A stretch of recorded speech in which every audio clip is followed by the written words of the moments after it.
Certified ہیں, ہر لحاظ سے ایس او پیز کا مقابلہ ایس او پیز کو فالو کرتے ہیں.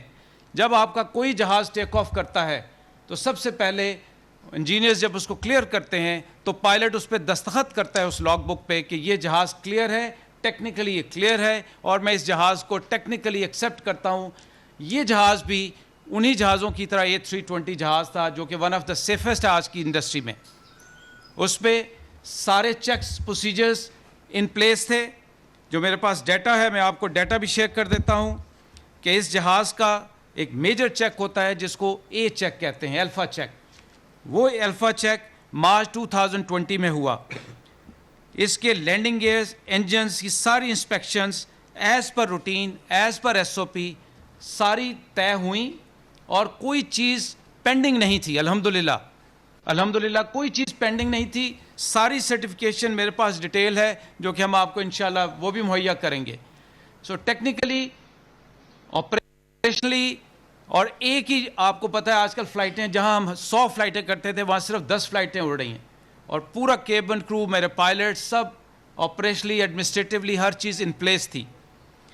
اب یہ سانحہ کیسے ہوا, اس کا ایک ہی مستند اور مسلمہ اصول ہے, وہ ہے انکوائری.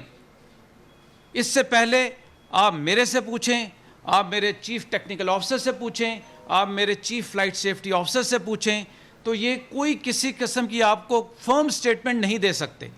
ہاں, جہاز پوری طرح سے ٹیکنیکلی کلیئر تھا, سرٹیفائڈ تھا.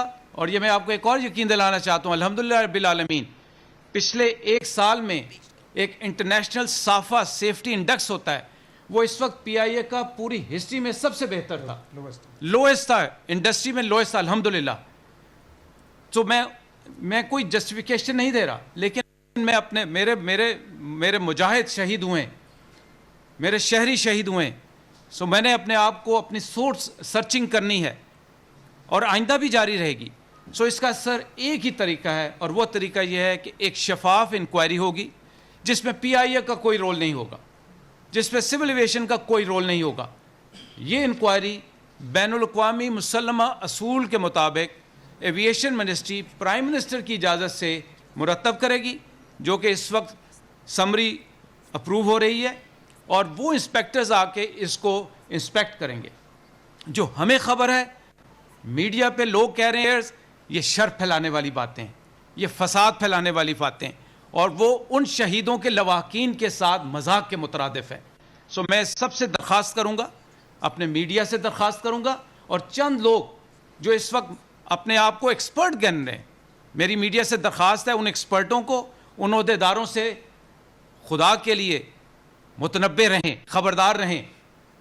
میں آپ کو ذمہ داری کے ساتھ کہہ رہا ہوں, میں, میری آرگنائزیشن, میری ٹیم, حکومت پاکستان, افواج پاکستان, این ڈی ایم اے اس سانحے میں ان لوگوں کے ساتھ کھڑے ہیں. ہم ہر حد تک ان کو فیسیلیٹیٹ کریں گے اور شفاف انفارمیشن دیں گے.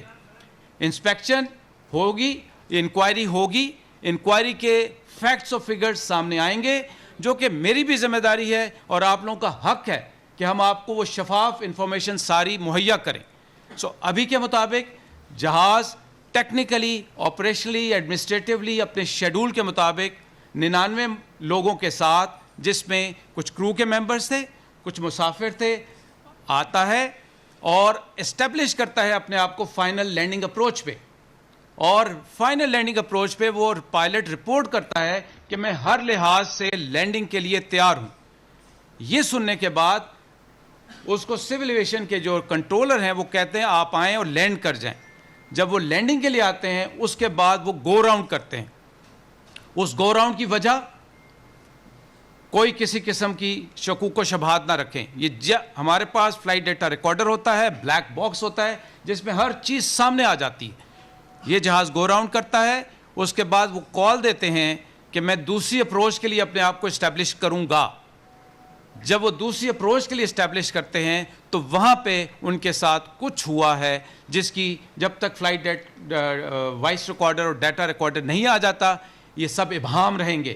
میں ذمہ داری کے ساتھ یہاں بیٹھ کے آپ کو کہہ رہا ہوں.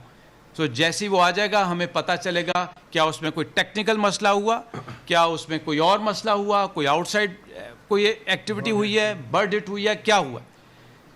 جب یہ جہاز لو ہو جاتا ہے تو ATC ان سے پوچھتے ہیں کہ کیا آپ کو کوئی مسئلہ ہے, تو وہ کہتے ہیں جی میرے ساتھ کوئی مسئلہ ہے. اس کے بعد رابطہ ختم ہو جاتا ہے اور پھر یہ ایک المناک حادثے سے دوچار ہوتا ہے. حادثہ ہو گیا, اللہ تعالیٰ ان شہداء کی انشاءاللہ درجات بہت بلند کرے گا. اب ہم نے اس سہانے کو آگے سنبھالنا ہے, جس کے لیے میں خود ادھر آیا ہوں. ایویشن منسٹر صاحب کل تشریف لائیں گے. ہم اس کرائسس کو انشاءاللہ سنبھالیں گے. ہم نے اپنے ایئرپورٹ ہوٹل جو ہے اس کو خالی کر لیا ہے تاکہ جو لواحقین آنا چاہیں, جہاں سے آنا چاہیں, ہم ان کو وہاں پہ رکھیں گے. خوش قسمتی اللہ تعالیٰ کی بہت مہربانی کہ وہ جو جہاز کریش لینڈ ہوا وہ ایک گلی میں لینڈ ہوا, جس سے آس پاس کے مکانوں کو نقصان ہوا لیکن کوئی کولیپس نہیں ہوا. اور الحمدللہ ابھی تک کی خبر کے مطابق میراکلسلی کوئی وہاں پہ ڈیڈ باڈی بھی نہیں ہے. ظاہر ہے نقصان تو ہونا تھا, لیکن کور کمانڈر صاحب کی زیر نگرانی اور جو لوکل ایڈمنسٹریشن کی زیر نگرانی ریسکیو آپریشن جاری ہیں. رات کی روشنی وہاں پہ چونکہ بجلی ختم ہو گئی تھی تو چیف آف ایئر اسٹاف نے ملیر مسرور سے بیسوں سے ایمرجنسی رسپانس کے لیے لائٹس کا انتظام کیا ہے. 2 سے 3 دن لگیں گے اس سارے آپریشنز کو. آپ سب سمجھتے ہیں میں کس طرف اشارہ کر رہا ہوں. سول ہاسپٹل میں ہیں, JPMC میں ہیں. ہم ایک ایک شہید کا انشاءاللہ ٹریک رکھیں گے, ان کے لواحقین سے آج رات تک ساروں کو بات کریں گے اور حاضر ہیں کسی بھی خدمت کے لیے. میری خیال ہے کہ میں نے ایک جامع طریقے سے آپ کو ساری باتیں بتا دی. ان کے آگے جب انکوائری کیا ہوگی اور اس کا کیا نتیجہ ہوگا, لواحقین کے لیے کیا کمپنسیشن ہے, یہ سب رولز ریگولیشن مسلمہ حیثیت سے موجود ہیں, ان پہ کوئی کمی نہیں ہوگی. Emergency response centre Pakistan international air line کا موجود ہے. آپ کی تشریف آوری اور اس سے بڑھ کے آپ کی انڈرسٹینڈنگ کا میں ابھی سے معترف ہوں, اور میں چاہوں گا کہ اس کو اسی لاجیکل انداز میں قوم کے ساتھ لے کے چلیں. ان ایکسپرٹ سے, ان خود ساختہ ایکسپرٹ سے اور ان فتنہ پھیلانے والوں سے بھی اعتراف دور رہیں. جزاک اللہ خیر.